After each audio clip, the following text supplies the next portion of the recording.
Se você quer ser melhor que 99% das pessoas do planeta, você precisa fazer o que 99% das pessoas não fazem. Essa frase parece clichê de fundo de caminhão, ou da sua avó que posta no Instagram, sua tia que posta no Instagram aquelas fotos com borboletinha dando bom dia e imagens da Clarice Lispector com algumas frases de efeito. Muitas vezes, nem são dela. Mas é uma frase que faz sentido do ponto de vista estatístico. Ao contrário do que você pensa, ser melhor que 99% das pessoas do mundo não é difícil, mas é você que complica. Muitas pessoas vendem para você soluções para isso, extremamente complexas e elaboradas. Quando, na verdade, ser melhor que 99% das pessoas no mundo requer apenas alguns passos. Nesse vídeo, eu vou mostrar para você o que você precisa fazer para ser melhor que 99% das pessoas do mundo. Tudo com base em neurociência e psicologia comportamental. E uma vez você engajando nesse processo, muito provavelmente, a sua evolução vai acontecer, desde que você perceba essa evolução, para conseguir se manter motivado pelo processo e não necessariamente pelo resultado. Muitas pessoas entram na academia tentando um shape específico e acabam desmotivando porque depois de 2 dias apenas estão sentindo dores e não estão com o braço daquele atleta que eles tanto admiram. Muitas pessoas começam uma dieta achando que depois de 5 ou 6 dias vão conseguir chegar naquele shape que eles tanto desejam. Muitas pessoas começam a estudar numa intensidade tão grande que depois de um tempo não conseguem sustentar aquele comportamento. E essas pessoas têm algo em comum. Elas sempre estão buscando o resultado, buscando o resultado, buscando o resultado. O resultado é importante, mas você precisa deslocar a sua atenção para o processo. É o processo, uma vez engajado, que é gerador de motivação, que vai permitir com que você tenha o seu desempenho perpetuado na linha do tempo.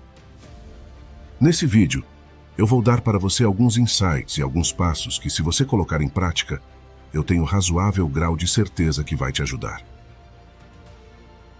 Não perca a chance de aplicar os princípios estoicos para lidar com as adversidades da vida. Adquira já o nosso e-book Mentalidade Estoica e descubra como cultivar a serenidade em meio ao caos, tomar decisões mais sábias e superar as adversidades com força mental. Clique no link do primeiro comentário fixado e embarque na sua jornada de sabedoria. Passo número 1. Parece ser interessante que você saiba manejar o seu estresse. Estresse é um dos principais fatores de risco para doenças psiquiátricas. E aquela pessoa que chega mais longe não é necessariamente a pessoa mais inteligente, mas sim a pessoa com melhor controle emocional. Então, se você quer ser melhor que 99% das pessoas do mundo, você precisa ter um controle emocional em dia. E para isso, é necessário prestar atenção nos seus estados emocionais. É necessário consumir conteúdo que objetiva trazer inteligência emocional para você. E, principalmente, é importante que você entenda o que estressa você no dia a dia. E o que estressa você no dia a dia precisa ser retirado da sua vida dentro do possível, para que a longo prazo não se instale um estresse crônico e você fique refém disso. Passo número 2. Para a alteração dos hábitos, parece ser mais interessante que você mude o seu ambiente e não necessariamente tenha a sua força de vontade. Então, se você quer parar de fumar, se você quer parar de beber, se você quer parar de consumir pornografia, se você quer parar de ter alguns hábitos disfuncionais que você tem, parece ser interessante que você controle o seu ambiente, incluindo as pessoas que vivem com você. Essas pessoas que vivem com você muitas vezes são os gatilhos para os seus hábitos disfuncionais e os seus vícios. Os estudos de neurociência indicam que controlar o seu contexto parece ser mais do que simplesmente ter força de vontade. Passo ao número 3. O córtex pré-frontal trabalha junto com regiões límbicas. Para quem não sabe, o córtex pré-frontal é uma região do cérebro responsável pelo planejamento e pelas funções executivas, juntamente com a racionalização. E parece ser interessante que você tenha essa região do cérebro bem desenvolvida. Essa região do cérebro trabalha juntamente com o sistema límbico, que é uma região composta por várias áreas que tendem a modular suas emoções.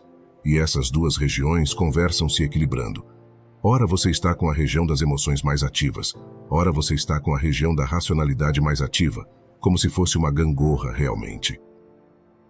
Se você tem muita racionalidade, isso não parece ser tão funcional, porque as emoções são importantes, ao contrário do que muita gente fala, para a nossa tomada de decisão. É muito difícil, por exemplo, você mudar o seu comportamento se você recebe um feedback negativo e você não sente aquela emoção negativa. Você recebe um feedback de um chefe, de um seu namorado, da sua namorada, de um familiar ou de algo ruim que você fez.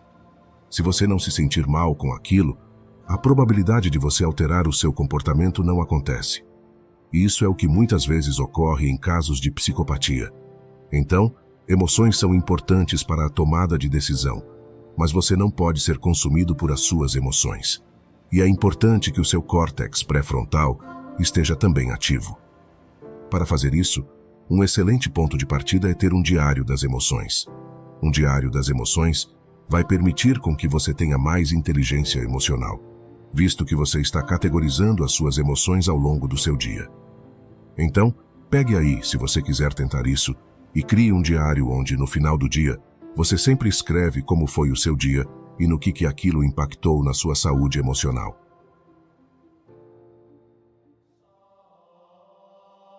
Passa o número 4. O seu cérebro é plástico. Tá, o que significa isso? Ele muda conforme você se expõe a experiências.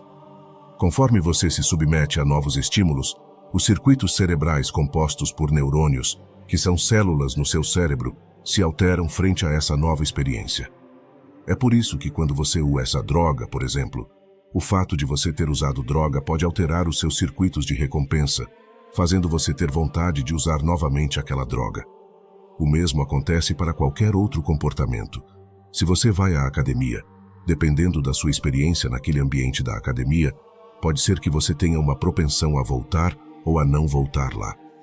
Então, a consequência que o nosso comportamento gera, presta atenção nessa frase, a consequência que o nosso comportamento gera tende a determinar a probabilidade daquele comportamento acontecer novamente. Repito, a consequência do seu comportamento geral aumenta ou reduz a probabilidade daquele comportamento acontecer novamente. Por exemplo, você colocou o dedo na tomada e tomou um choque. Você não vai colocar o dedo na tomada de novo. Você saiu com uma pessoa e essa pessoa te machucou um monte ou alguma coisa assim. A probabilidade de você não sair de novo é enorme, caso você não tenha claro os benefícios que aquela pessoa trouxe para você em outro momento. Então, você ter noção de que o seu cérebro é plástico permite com que você consiga ter um melhor afunilamento do seu comportamento para a direção que você quer. Então, é interessante que, frente a uma nova experiência, aquela experiência seja prazerosa para você, reforçadora para você, para que você continue perpetuando aquele comportamento. Passa o número 5. Nós não evoluímos para sermos altruístas ou egoístas. Nós evoluímos para responder ao contexto em que a gente está inserido. Alguns ambientes específicos podem despertar o seu lado ruim.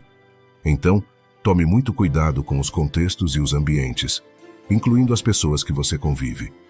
Porque essas pessoas podem despertar comportamentos que você tem e que você muitas vezes não curte. Muitas vezes, as pessoas, por viverem num ambiente ruim, por viverem com pessoas que te levam para um caminho ruim, acabam com comportamentos igualmente ruins, já que é o ambiente que modula o nosso comportamento e nós somos a média das pessoas que a gente mais convive.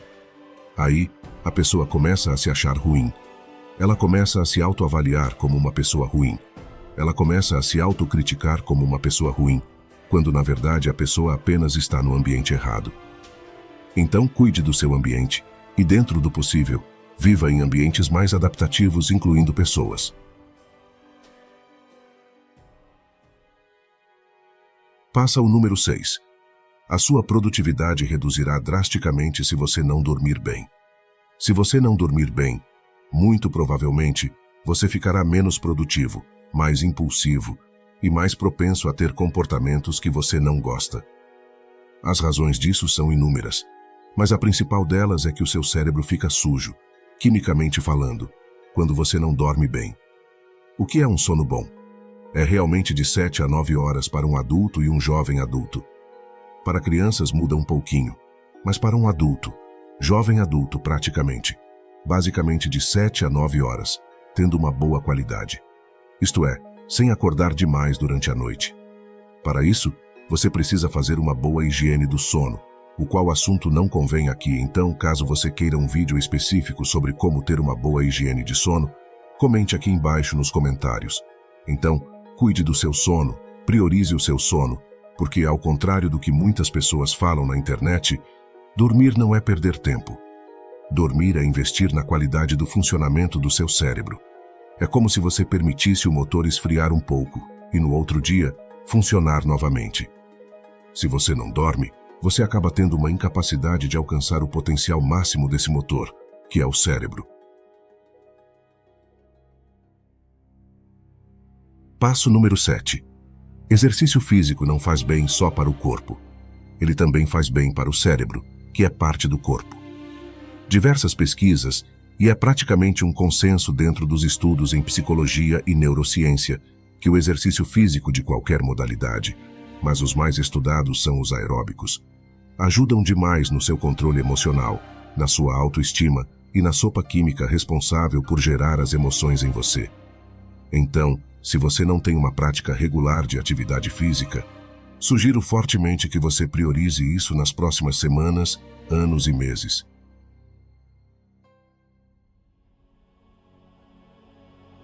Passo número 8. Dinheiro é importante. Quem diz que dinheiro não é importante está viajando na maionese. No entanto, até um determinado período, até uma determinada quantidade, o número para quando o dinheiro para de dar prazer para as pessoas. Ele ainda é confuso, e temos que admitir que não temos uma clareza muito grande nos estudos. Mas o que a gente sabe hoje é que o fenômeno que mais presta atenção, o fenômeno que mais prediz a felicidade na vida de uma pessoa, isto é, um comportamento que você tem hoje que mais garante que você será feliz no futuro, é ter bons relacionamentos.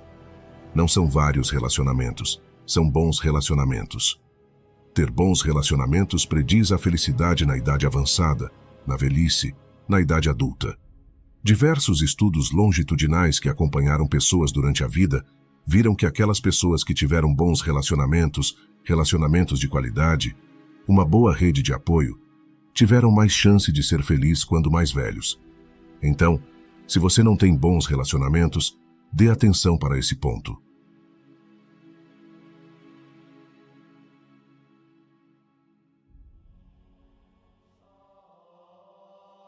Passo número 9. E por último, é interessante que durante o dia você seja mais dopaminérgico, você seja mais motivado, você tenha mais sangue nos olhos, você queira correr mais atrás. Mas também é importante à noite você aproveitar e curtir as coisas que você conquistou nesse dia. E esse dia e noite obviamente, uma metáfora. Pode ser durante a semana, final de semana ou períodos da vida.